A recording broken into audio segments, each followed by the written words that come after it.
Coach Corey Wayne, and this is my video coaching newsletter. And the topic of this newsletter is going to be when she's only fun in the bedroom. Well, that can't always be a bad thing. Got an email here from a viewer, and he says, "Hey, Coach, I value your opinion very much, and I would like some much-needed help in making a decision. I live in New York City, and I've been seeing this girl who's very attractive, tall, slim, black, hot, and a professor." Ooh, teacher. The great thing about, I heard this from Rodney Dangerfield. He says one of the great things about dating a teacher is that when you do something wrong, they make you do it over and over and over again. He says, "I met her through my friend and already hooked up with her twice. She's really shy, though, and even one of her family members said she's shy."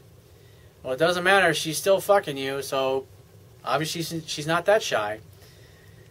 He says, "She acts like a complete brat with short responses and sniping comments. She's beautiful and she's hot and she's gotten spoiled because there's been a lot of guys kissing her ass her whole life." He says, "She has a fuck-off vibe constantly, but yet still responds to my text messages and lets me take her home to have sex. Problem is, I don't get along with her outside of the bedroom." He says, "I don't like taking her out because she never carries a conversation. I can't joke with her, and even when I take an interest in the things she's into, she's unenthusiastic." He says, "I always have to initiate everything with her, which puts a lot of pressure on me. Should I drop her like it's hot or hang in there?" Well, if I were you, you said yourself, she's only fun in the bedroom. So instead of taking her out on dates, when you want to see her, shoot a text. Just say, "Hey, babe, I want to see you. When are you free to get together?" Let her tell you. And then say, "Hey, how about you grab a bottle of wine and come on over to my place? We'll make dinner together." And then make definite plans on whatever night that happens to be that you're available to. And then get off the phone. And then when she comes over, give her a hug, give her a kiss. Make dinner together. Seduce her. And then invite her to move on over to her place at the end of the evening after you've had your indoor Olympics if you can't stand being around her that much. And so in essence, what you do is you limit your time to just hanging out and hooking up. And that way you only have to spend 3 or 4 hours with her, maybe once a week. That's what I would do with this particular girl. Then that way you're not going to run so much out of things to discuss. But when she acts like a brat and she's being a little nasty, you just say, "Give me your hand." And let her take your hand. And then what you do is you take her hand and then you lift it up like this as if you're like on a dance floor together.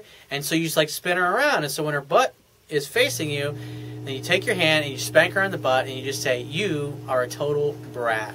And she'll go, "What's that for?" It's like, "Because you're being cranky."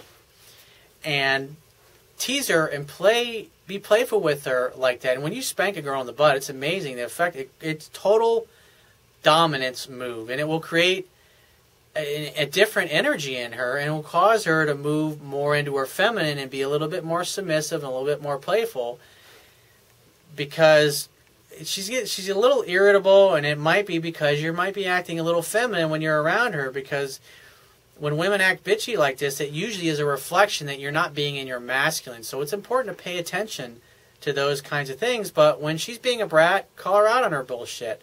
You know, she's being a little nasty, just say, "I love it." And when she's like being a little bitchy and cranky, just say, "I love it when you talk dirty to me." And just make fun of her. Make fun of the fact that her attitude sucks. And when you bust her on it, usually it will cause her to start apologizing for it and say, "Oh, I'm sorry," or "I had a bad day," or whatever it happens to be.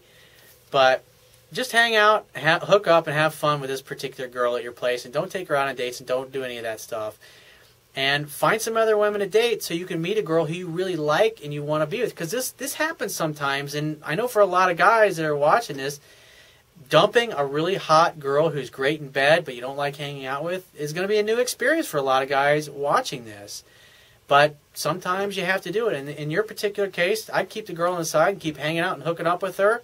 But don't spend that much time with her so she doesn't get on your nerves. And in the meantime, since you got a really hot chick you're hooking up with, it puts you in an abundance mentality, and it'll make it even easier for you to meet other women so you can get some backup, and eventually you can replace this girl, and you'll just start spending more time with other women who are just as hot, but they got a great attitude. So if you have a question you want to ask me, go to my website, click the Contact Me tab, which will be on the left-hand side of your screen, and send me 1 to 2 paragraphs max, and just give me several days to get back to you with a response. If you want to talk to me right away, the quickest way to get my help is to book a paid phone coaching session. You can do that by going to my website And on the Wibbly toolbar at the bottom of your screen, click the PayPal donate button and donate any amount that you feel is equal to the value of the information. And I will talk to you soon.